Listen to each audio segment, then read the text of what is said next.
There's only one UT, and there's only one real shade of orange. Who said that at SEC Media Days? Plus, a big-time recruiting weekend could happen if a decision here on a Friday afternoon goes the right way. All that and more here on a Friday, Locked On Vols. You are Locked On Vols, your daily podcast on the Tennessee Volunteers. Part of the Locked On Podcast Network, your team every day.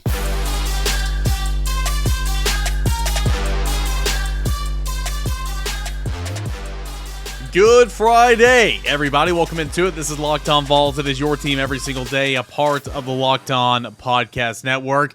I'm your host, Eric Kane. Shout out every dayers. Thanks so much for making Locked On Vols your first listen. Been a long Thursday. You guys know I recorded this the night before. Drove down to Nashville, covered SEC Media Days, came back, recording this episode, getting ready to go on a little bit of a weekend trip. So a reminder, there's going to be no Locked On Vols on Monday. So a little programming note, we'll be back on Tuesday. But a lot to discuss here on this episode of Locked On Vols. Linebacker Edwin Spillman set to make his announcement between Tennessee and Ohio State. Will he choose orange? Coming up in a matter of moments. Vols at the podium at SEC Media Day. Some of those highlights. We'll get into that in segment 2, and we'll get back into the Scouting the Opponent series with South Carolina in segment number 3. So, Edwin Spillman, younger brother of Nate Spillman. Matt Ray and I talked about it earlier this week on an episode of Locked On Vols. He will make his commitment to either Tennessee or Ohio State, and that will come up later this afternoon at 2:30 Eastern Time, 1:30 Central. Edwin Spillman has been one of the state's best players each of the last couple of seasons. He comes in the On3 industry rankings at number 300 nationally. He's the 27th linebacker in the country and the 7th best player from the state of Tennessee. Again, rankings on everything. He's been as high as the number 2 player in the state of Tennessee, I believe, for his class over the course of his high school career. He's a really, really solid player. 6'1", 220 pounds. Again, from Lipscomb Academy. He is the younger brother of Nate Spillman, wide receiver in the class of 2023, is already on campus for Tennessee. He is the high school teammate of Caleb Beasley, a cornerback commit for the University of Tennessee, again, from Lipscomb Academy. But Edwin Spillman is one of those guys that you got to have, right? When you're talking about keeping the best players in state, locking the borders down, Edwin Spillman is one of those guys that you've got to get. You took care of it already with Boo Carter and Marcus Gorey and some of these other ones. You're going to try to obviously land Amari Jefferson here on August the 5th, I believe, is when he's going to make an announcement. But Edwin Spillman is a guy who knows all those guys, plays 7-on-7 with all of those guys, and he's a guy that Tennessee really, really wants to get. It's never been a foregone conclusion that he would choose Tennessee, even though all signs point to Tennessee. In-state prospect, high school teammate with a commit, his brother's on the team. I mean, there's always been a whole lot going for Tennessee in this one, but it was never going to be one of those that's assumed that just because of all those reasons he was going to come to Tennessee. But going into his announcement date, I do like Tennessee, and I like where Tennessee sits, and we'll see exactly if he chooses Tennessee over Ohio State, but I still believe that too many things point towards the Big Orange. Of course, he told On3 earlier, in the week that the relationship with the coaches at each school is what it comes down to. He said, I've known the coaches since I was a freshman. Both Ohio State and Tennessee have loved me and wanted to get me both as a player and a young man. I've been drawn to those two since the beginning. It's why I want to put my focus into them in terms of his 2 finalists. But of course, he's wanted to get this out of the way, and he's wanted to get his focus on his senior football season, which is set to begin in just a matter of a couple of weeks, already starting practice. So that's Edwin Spillman. He's going to make an announcement at some point at 2:30 Eastern Time, 1:30 Central Time is when that's going to go down. It's already been a really good week for Tennessee, of course. 5-star wide receiver commit Mike Matthews. He made his Big Orange pledge on Wednesday night. The first 5-star in the class for Tennessee. Vaulted the Volunteers up from number 12 in the country to number 8 in the country. Up from 6th in the country to 5th in the country, or up to 4th at one time. I think they slid down one because another team got a commit in the day prior. But anyway, sitting number 5 in the SEC, which is really, really solid. And if Edwin Spillman is to commit to the Big Orange. He would be the first linebacker commit of this class for Tennessee. Actually, he'd be the second linebacker commit of this class. He'd be joining three-star linebacker from Pace Academy in Atlanta, Georgia, Jordan Burns, who committed to Tennessee in the month of June. That's the linebacker commit so far, but also, linking up with some other defensive talent like Marcus Gorey, four-star safety commit out of Bradley Central, Kellen Lindstrom, four-star edge presence out of Springfield, Missouri, as well as Jeremiah Herb, which I think he's going to end up on the offensive line, though. That's kind of how I see that one. Carson Gentle of McCallie School, another in-state prospect, three-star defensive lineman who was Tennessee's first commit in this class. Boo Carter, who I believe is going to end up in the defensive backfield. We've mentioned him already a couple times, four-star athletes. And, again, Caleb Beasley, four-star cornerback, who's kind of the leader on the defensive side of the football in this class. So if Edwin Spillman is going to commit to Tennessee, and I would call Tennessee the favorites. I think Tennessee's been the favorites this entire process. He would be the 18th commit of the class for the University of Tennessee, and he would be the 1, 2, 3, 4, 5, 6, 7, 8, 9, 10. He would be the 11th four-star of the class as well. And this class is really starting to shape up and look pretty good. And, of course, you want to see if you can get Edwin Spillman, younger brother of Nate Spillman of Lipscomb Academy, linebacker, 6'1", 225 pounds in your class. It's going to be either Tennessee or Ohio State. And I like kind of where Tennessee stands entering the day, and we'll see if Tennessee can prevail for Edwin Spillman. Hey, when we come back, what were the highlights of Tennessee for SEC Media Days? We'll get into that and a whole lot more right here on Locked On Vols. But hey, I want to tell you about our friends over at eBay Motors. For every championship team, it's all about making sure every player is a perfect fit. It's the same when it comes to your vehicle. Every part needs to fit just right. So the next time you need parts and accessories, head on over to eBay Motors. With eBay's guaranteed fit, you can be sure that every single part you need fits right the first time around. Just add your ride to the My Garage and look for the green check to know if the part will fit or your money back. Pretty good deal there, right? Because just like in sports, confidence is the name of the game when you shop at eBay Motors. And with over 122 million parts to choose from, you'll be back in the game in no time. After all, it's easy to bring home a win when the right parts are there guaranteed. Get the right parts, the right fit, the right prices, all on ebaymotors.com with the eBay Guaranteed Fit. ebaymotors.com. Let's ride. eBay Guaranteed Fit only available to U.S. customers. Eligible items only. Exclusions apply. All right, guys, welcome back into your Friday edition of Locked On Vols. Appreciate you guys for being here. What were the highlights of Tennessee and the SEC Media Days? Well, we'll get into a few of those right here.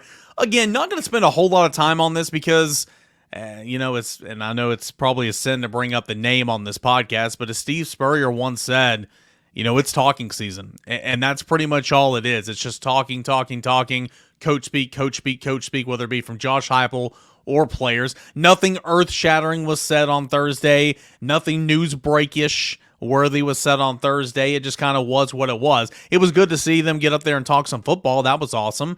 But there was nothing, huge in terms of what was said at the podium down in Nashville for the final part of SEC Media Days. Well, what were some of the highlights, if you will, for Josh Heupel? Josh Heupel was giving out a whole lot of praise for his senior quarterback in Joe Milton, saying basically one of the best stories and things you can see in college football today is a player to sit there and wait and then step up when his opportunity finally comes and perform. And Joe Milton's going to get that opportunity. Sure, he had starting experience in Michigan. Sure, he was the 2021 season opening starting quarterback, but he's been waiting for much of the past two seasons. Now in his third year in the system, what does he look like? And he said he's been really, really good. This is a quote from Josh Heupel. He's had a great offseason for 15 practices in spring ball. Did a great job of working, navigating the pockets, being extremely accurate with the football. I'm really excited to get him back on the grass. That's Josh Heupel's favorite phrase about football practice, get him back on the grass. And get him over the course of training camp. I believe he's poised to have a great 2023 season. So a lot of good stuff on Joe Milton in terms of what he's looking forward to. And he was asked later how unique it is to have a veteran backup quarterback still on your roster because of the era in the transfer portal and how you might just want to look and leave to go and get some playing time. And this is what Josh Heupel had to say on that. He said, hey, a quote, "It's rare that you're able to keep quarterbacks inside your quarterback room. The days of having, 4 or 5 quarterbacks consistently, I think those are probably not real anymore. Guys want to have the opportunity to play and compete around them. And, we have their best interests at heart, recognize the areas that he can grow and needs to improve to become the better player, the best player that he's capable of.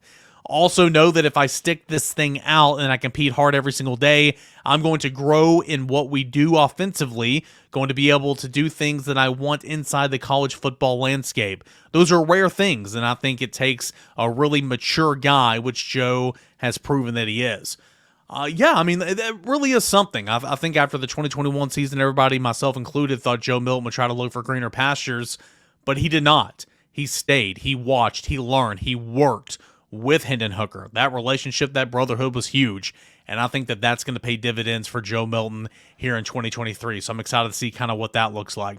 Other stuff about, other highlights, if you will, from Josh Heupel, and he was raving on the administration and the leadership from the University of Tennessee in navigating the waters of the NCAA investigation, and obviously the negotiation part of it with the hearing and the punishments that came out last Friday. That was obviously, and we knew it would be, a theme that continued to come up for Josh Heupel, where he continued to give props to his bosses, essentially. And another thing that Josh Heupel was asked about that I thought was pretty cool was his time at Oklahoma. And I'm trying to find this right here. Ooh. Stay with me.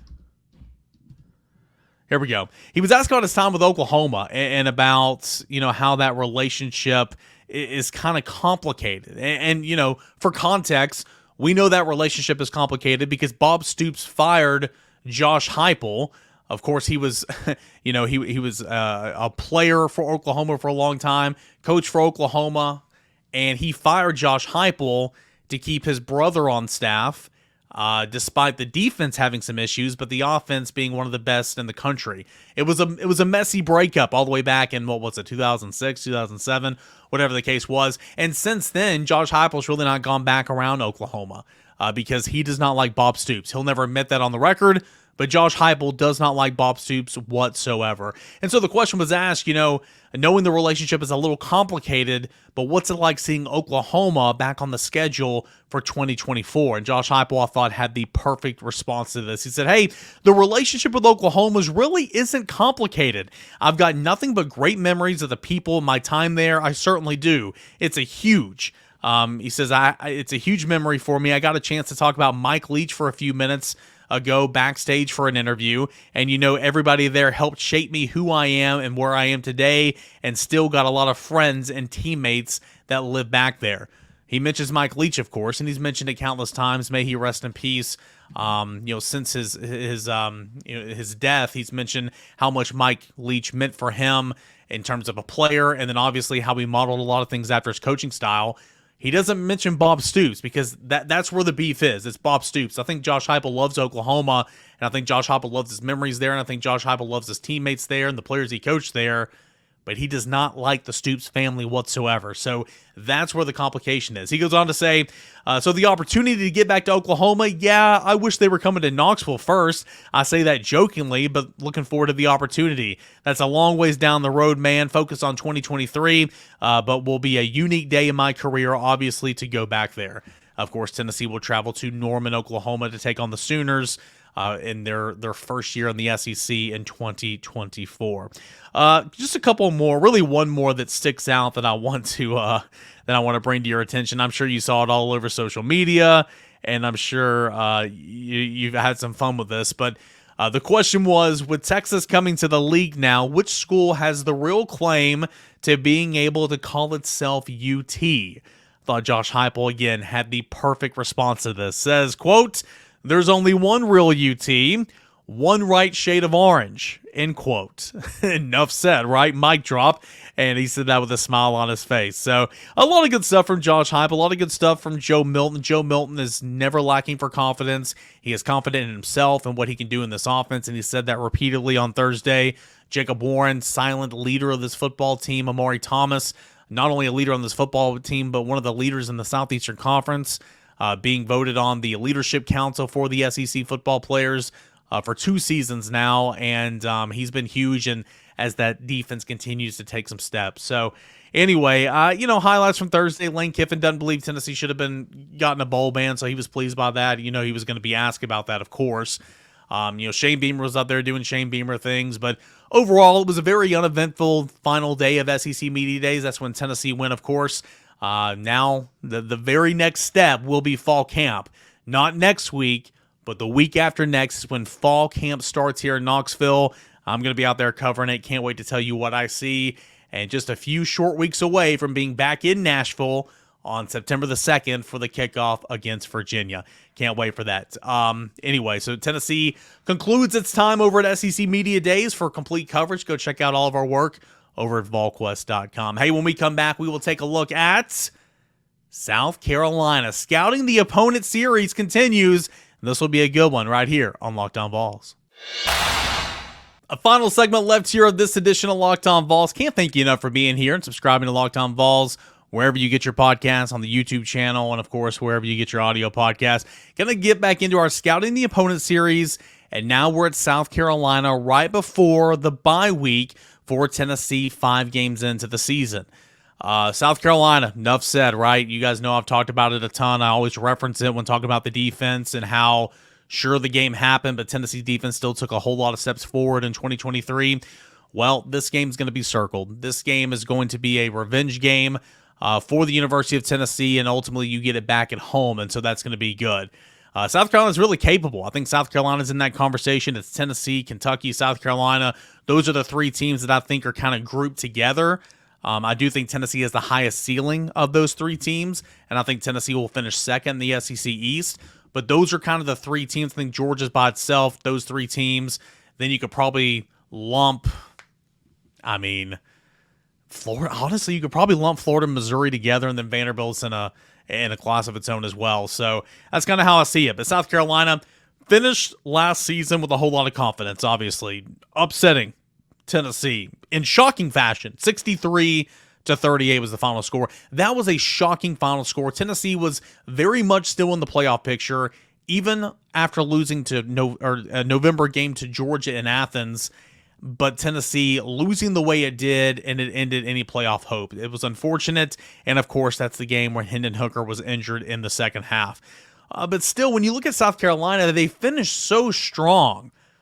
But they only had an 8-5 record on the season, right? 8-5. Shane Beamer entering his 3rd season. He's 15-11 overall so far through 2 seasons in Columbia, South Carolina. Shane Beamer, I did a hit with our guys on that SEC podcast, with Cousin Shane and Michael. And, I kind of said something about South Carolina. I was like, I'm not sure how big of your audience are South Carolina fans, but I'm sure I'll get torched for this. But I think Shane Beamer's doing a really great job so far. But when it ends in Columbia, it's going to end very badly. No ifs, ands, buts about it. Because of his antics, because of the way he acts like a child on the sideline, it's going to end badly. Why do I know this? Why do you know this? Because we've seen it. We saw it here in Knoxville with Butch Jones, okay? Things are going great. Butch Jones is recruiting well. Shane Beamer's recruiting really well right now. Butch Jones won some big games. Shane Beamer's winning bigger games earlier on in his tenure, but still, it's almost kind of paralleling each other. I think Shane Beamer's a better football coach than Butch Jones, but it's going to end at some point, and it's going to end very, very badly. And the antics that he was displaying on the sideline last year in Columbia, South Carolina, when South Carolina was beating Tennessee, motioning to the Tennessee coaching staff, come and get some, essentially, so unprofessional, so disrespectful. And that's something that Josh Heupel has not forgotten. If given the opportunity, football coaches hold grudges. Josh Heupel's a good guy, but he holds a grudge. If given the opportunity, Tennessee will beat South Carolina by 150 points this fall. Okay? I'm not saying it'll happen. I'm not saying that the opportunity will be there. Maybe it's a very close game. Maybe, heaven forbid South Carolina beats Tennessee again. Maybe that scenario is not even in there. But if the scenario is out there, Tennessee will beat South Carolina by 150 points. Joe Milton will play the majority of the game, and even when Nico goes in, or even when Gaston Moore goes in, they will be throwing Hail Marys on the final play at the buzzer. Okay, that's just how it is. Josh Heupel will not forget that moment in Columbia, South Carolina. Not only the way his team was embarrassed, because it was, but also the antics of the child and Shane Beamer that night. So I think everybody's looking forward to this game. As you can tell, I am as well. When you look at what returns for South Carolina, they were pretty pedestrian offensively, middle of the pack in the SEC, ranked 8th in scoring at 31.7 points per game, 9th in total offense at 381 yards per game.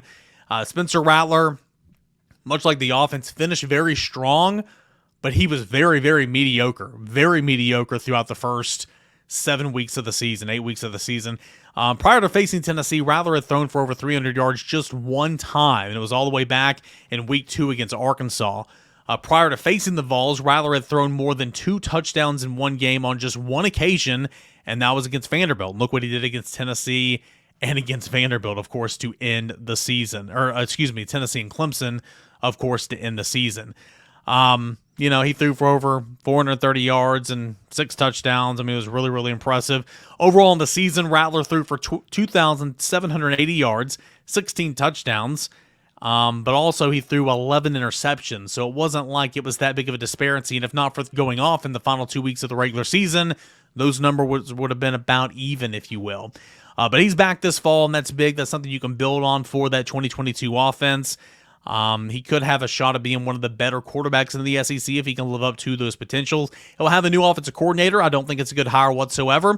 But Dow Loggins, coming over from Arkansas as the new offensive coordinator, has a track record with working with quarterbacks, of course. He's been in the NFL a time or two as well. He was serving as the tight ends coach at Arkansas when Shane Beamer brought him over to Columbia. Arguably one of the best receivers in the country and certainly in the SEC is Antoine Juice Wells. 68 receptions, 928 yards, 6 touchdowns. He's back for South Carolina this season. Of course, that's a guy that ran in the Wildcat quarterback against Tennessee as well. He led the Gamecocks receiving room last year easily. They're going to add Memphis transfer Eddie Lewis as well, who had 7 touchdowns in 2022. He'll be a plug-and-play guy on the outside as well. Tight end Trey Knox coming over from Arkansas, 26 receptions, 296 yards, 5 touchdowns in 2022. And Shane Beamer loves to utilize those tight ends as well. So Trey Knox coming over from Arkansas. He'll also have a ground game that's got to get better, got to get a whole lot better at running the football in 2023. Struggled in 2022, ranking 12th in the SEC, just 123 yards a game. That's really not good whatsoever. Averaging less than 4.4 yards per carry, average of 3.7 yards per carry. Guys, that ain't good at all. Leading rusher Marshawn Lloyd transferred to USC, but Southern Cal this offseason, so he's gone. Juju McDowell, 62 attempts, 219 yards last season. He returns as the most productive tailback for South Carolina. You have DeCarrion Joyner, who played a little bit of everything for South Carolina offensively. Joyner as well, a little Wildcat quarterback. Could get a shot at being more of a full-time running back this fall, obviously because they just need some bodies back there. Offensive line's also a work in progress. You're losing 3 starters from last year's team. It's another blow as well. Starting left tackle Jalen Nichols, pretty significant injury in the spring game, so we'll have to see exactly what his status is entering the season. So that's kind of offensively for South Carolina. It's an offensive line that gave up 28 sacks last year. Only 4 other SEC programs gave up more sacks. For context, Tennessee gave up 27 sacks. You look at the defense, and Marcus Satterfield drew a lot of ire from South Carolina fans until the team got hot last November. The defense was pretty consistent all year long, though. Finished consistent in being a problem. It was, let me make sure I rephrase that. Pretty consistent, but not in the best way. It was kind of bad, right? They ranked 10th in the SEC last year in scoring defense, 27.5 points allowed per game. Not being able to stop the rushing attack. South Carolina 13th in the SEC in defending the run, giving up a whopping 192 yards on the ground a game. Against SEC competition, they give up 206 yards a game. Not very good whatsoever. And you have Jordan Birch, who transferred to Oregon. Jordan Birch, former defensive tackle. He was a representative of South Carolina at Media Days last year. really talented player. He's left the program and has gone to Oregon. You do bring back veteran defensive tackle Tonka Hemingway, and he's a proven performer. Defensive end Jordan Scratchen also is coming back. He had 10 sacks at Georgia State in 2021, but had an ACL injury the second week last season. But he does return, so getting him back healthy will be key. You've got a transfer in Jadius Greer, who had 3.5 sacks in 2022 with 6.5 TFLs, should provide some help at defensive end as well. Got to generate some pass rush for South Carolina. Just 18 sacks last fall. Not a very good number whatsoever. You need that number to be up in the high 30s if you want to be competitive, really competitive in the SEC. Only Vanderbilt was less effective at getting to the quarterback, in terms of SEC teams. 18 sacks for South Carolina. That has got to improve. At linebacker, you got to get Muhammad Kaba, I believe is how you say his name, healthy. He tore his ACL in that Arkansas game last year, missed the rest of the season. You will have Debo Williams coming back. That's a veteran linebacker for South Carolina that had 43 tackles in 2022, so that's good. Gamecocks ranked 4th in the SEC in pass defense overall, giving up $199 through the air, which is not bad whatsoever. But you do bring back some other guys as well, like safety Nick Amornier and DQ Smith. They were thrown in the fire as true freshmen last season, and they survived and thrived at points and times as well. 85 tackles for Emmanuel Wara. Smith was fourth on the team with 54 stops, and those two guys will be huge in the back end and the secondary for the South Carolina Gamecocks. So that's a look at the defense, kind of a work in progress a little bit, but must improve because they were pretty bad all year long. Can South Carolina's offense continue to stay hot as it closed the 2022 season? We'll see. Which Spencer Rattler are you going to get? That is a closer look at the South Carolina Gamecocks. And again, I don't have to tell you much more than that. I mean, this game's going to be circled. Tennessee wants this game in the worst way. And I think the Neyland Stadium is going to be rocking because that is the final game before Tennessee has the bye week and then comes back to Neyland and hosts Texas A&M before the third Saturday in October in Alabama, then Kentucky, and so on and so forth. That is a look at Spencer Rattler, Shane Beamer, and the South Carolina Gamecocks as the Scouting the Opponent series rolls on right here on Locked On Vols. That's going to do it here for this episode of Locked On Vols. Can't thank you enough for being a part of the show, making Locked On Vols your first listen each and every day. Remember, no show on Monday. We'll be back on Tuesday, and we'll make it your first listen then. Guys, thank you so much, guys and gals, for tuning in. Stay safe this weekend. Enjoy your weekend, and we'll talk to you on Tuesday, everybody. This is Locked On Vols.